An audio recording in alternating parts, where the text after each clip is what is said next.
Ethiopia is an East African nation located on the Horn of Africa. The nation's capital, Addis Ababa, or the Flower, is also the capital of the African Union. Ethiopia was among the first independent nations to sign the Charter of the United Nations, and it gave moral and material support to the decolonization of Africa and to the growth of Pan-African cooperation. Ethiopia is bounded by Eritrea to the north, Djibouti to the northeast, Somalia to the east, Kenya to the south, and South Sudan and Sudan to the west. Ethiopia has a rich variety of wildlife that in some cases has been reduced to a few endangered remnants. Lions, leopards, elephants, giraffes, rhinoceroses, and wild buffaloes are rarities, especially in northern Ethiopia. The Rift Valley, the Omo River Valley, and the Western Lowlands contain remnants of big game varieties. Smaller game varieties such as foxes, jackals, wild dogs, and hyenas are found abundantly throughout the country. Ethiopia is a country rich in culture and diversity, as well as resources. The people of Ethiopia are ethnically diverse, with the most important differences on the basis of linguistic categorization. Ethiopia has about 100 languages that can be classified into 4 groups. The vast majority of languages belong to the Semitic, Cushitic, or Amadic groups, all part of the Afro-Asiatic language family. Under the Constitution, all Ethiopian languages enjoy official state recognition.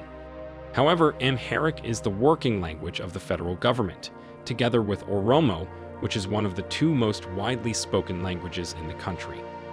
In the 1990s, ethno-linguistic differences were used as the basis for restructuring Ethiopia's administrative divisions.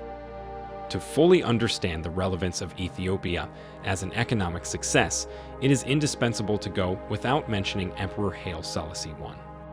Under Emperor Haile Selassie I, Ethiopia's ruler from 1930 to 1974, Ethiopia's economy enjoyed a modicum of free enterprise. The production and export of catch crops such as coffee were advanced, and import substituting manufacturers such as textiles and footwear were established. After the Second World War, tourism, banking, insurance, and transport began to contribute more to the national economy. The communist regime, which ruled from 1974 to 1991, nationalized all means of production, including land, housing, farms, and industry. Faced with uncertainties on their land rights, the smallholding subsistence farmers who formed the backbone of Ethiopian agriculture became reluctant to risk producing surplus foods for the market. Although land has remained nationalized, conditions in rural Ethiopia have improved slightly, as the government has given considerable attention to rural development. Still, the question of land ownership has remained contentious and has hindered the development of commercial agriculture. Despite progress with economic reform since the 1990s, Ethiopia remains one of the poorest countries in Africa and the world. In 2001, Ethiopia qualified for debt relief under the Highly Indebted Poor Countries Initiative of the International Monetary Fund and the World Bank. Also, in 2005, Ethiopia was one of several countries that benefited from 100% debt relief from loans from the International Monetary Fund, the World Bank, and the African Development Bank. Ethiopia's most promising resource is its agricultural land. Although soil erosion, overgrazing, and deforestation have seriously damaged the plateaus. However, nearly half the potentially cultivable land is still available for use. Most of the reserve land is located in parts of the country that have favorable climatic conditions for intensive agriculture. In addition, Ethiopia is among the richest countries in Africa in number of livestock, including cattle. With better management of grazing lands and breeding, livestock raising has the potential to meet the demands of internal as well as export markets. Agriculture contributes almost half of Ethiopia's gross domestic product. There are 3 types of agricultural activity. The first, and by far the most important, is the subsistence smallholder sector, which produces most of the staple grains such as teff, wheat, barley, and oats on the cooler plateaus, and sorghum, corn, and millet in the warmer areas, as well as pulses such as chickpeas, peas, beans, and lentils. Farm plots are very small, ranging from 3 to 6 acres. The second type of agriculture is catch cropping. Products include coffee, oilseeds, beeswax, sugarcane, and khat, a mild narcotic. Coffee, which is native to Ethiopia, is the single most important export. Subsistence livestock raising, the third agricultural activity, is important in the peripheral lowlands of Ethiopia. Large herds may be kept by a family as it migrates each season in search of grazing and water.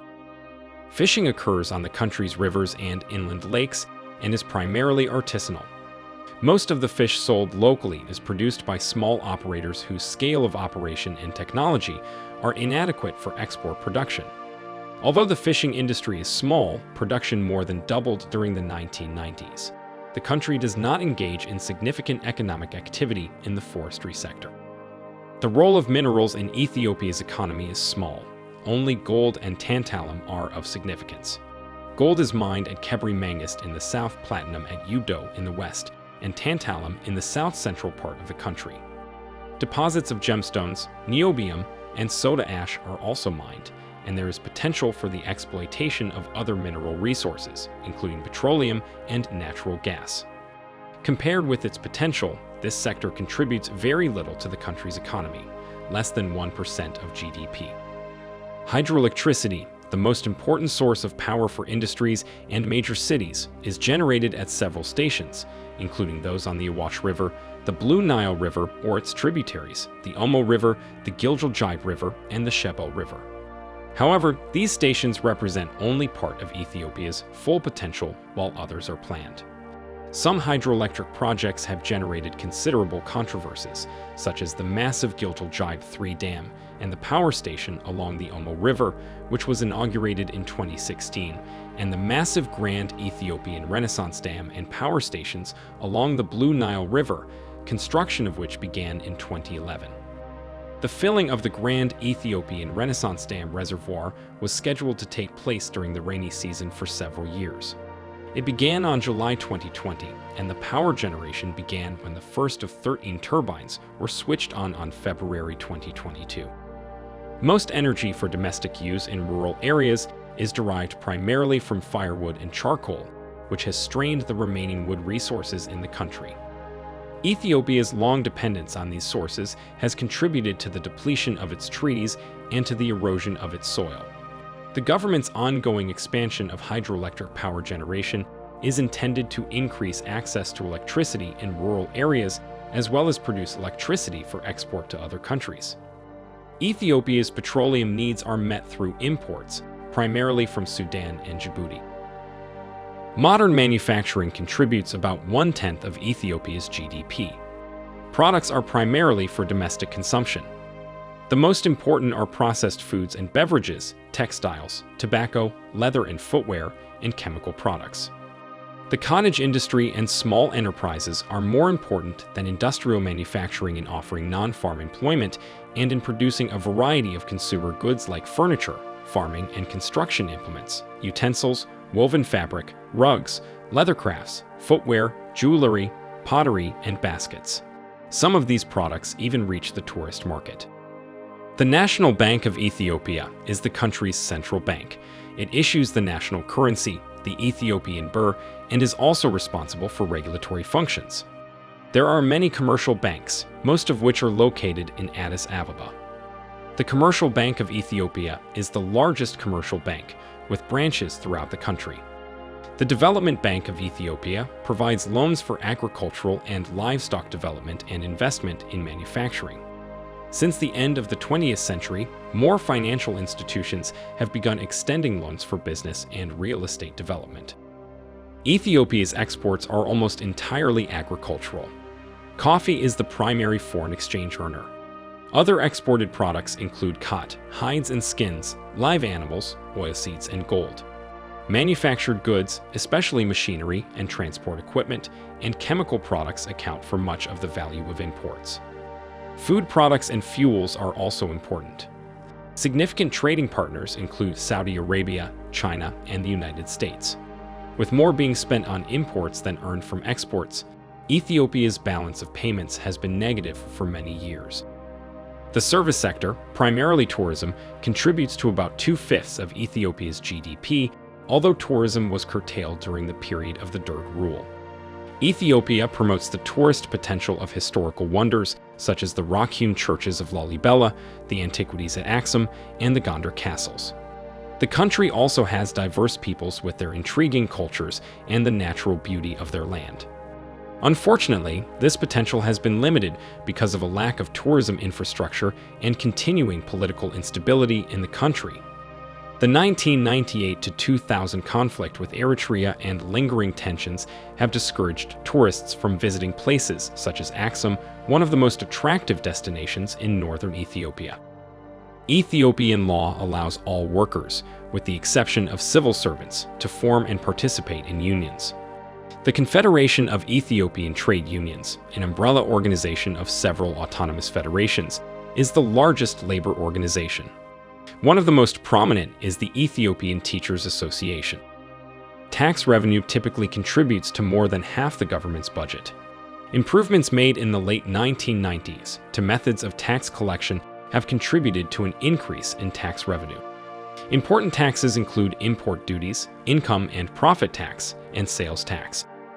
Ethiopia's air transport system has enjoyed a success that is unparalleled in Africa. There are numerous airports located throughout the country. The internal network of Ethiopian Airlines, a state-owned but independently operated carrier, is well developed, connecting major cities and locations of tourist interest. Its international network provides excellent services to destinations worldwide. The Bale International Airport, near Addis Ababa, serves Ethiopian Airlines and other international airlines and is also an acknowledged center for pilot training and aircraft maintenance. Telecommunications systems in Ethiopia are rather underdeveloped. The use of landlines and mobile phones is not widespread. Although mobile phone usage is increasing, internet usage is still limited. Since the late 1990s, the government has actively worked to expand telecommunications infrastructure and services in the country. Ethiopia's healthcare system includes primary health centers, clinics, and hospitals. Only major cities have hospitals with full-time physicians, and most of the hospitals are in Addis Ababa. Access to modern healthcare is very limited, and in many rural areas, it is virtually non-existent. The infant mortality rate is almost twice that of the world average. Common health concerns are lower respiratory infections, diarrheal diseases, and HIV and AIDS. Ethiopia's HIV adult prevalence is above the world average and slightly above that of its neighboring countries, although it is lower than that of many other African countries. In Ethiopia, the prevalence is higher in urban areas and among young women and girls. Most health facilities are government-owned. Progress in healthcare in Ethiopia suffered during the Derg era, when many of the country's doctors either emigrated or simply failed to return from specialized training abroad. Despite the fall of the Derg regime in 1991, this trend has not been reversed. Medical schools in the country continue to produce general practitioners and a few specialists, but the scale of output does not match the rising demand. Shortages of equipment and drugs are persistent problems in the country. Widespread use of traditional healing, including such specialized occupations as bonsetting, midwifery, and minor surgery, including circumcision, continue to be important. Public education is free at primary, secondary, and tertiary levels. Primary education is offered for 8 years and is compulsory between the ages of 7 and 12. 4 years of secondary education, comprising 2 years per cycle.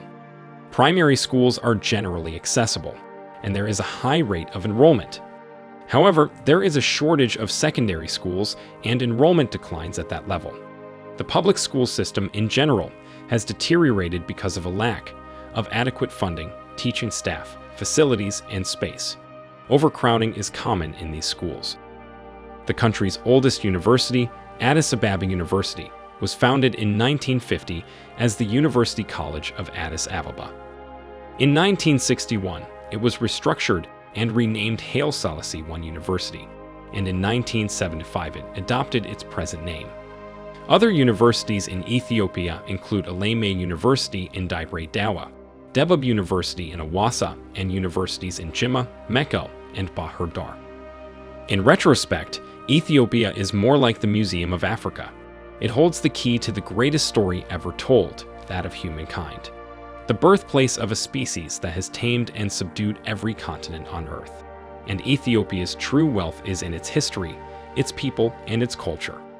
You can be certain that even though the likes of Haile Selassie have come and gone, Ethiopia will continue to flourish as the hub of the African continent, its beating heart. If you enjoyed this video, please leave a like and also don't forget to subscribe so as not to miss out on any of our future videos. Thanks for watching and see you in another video.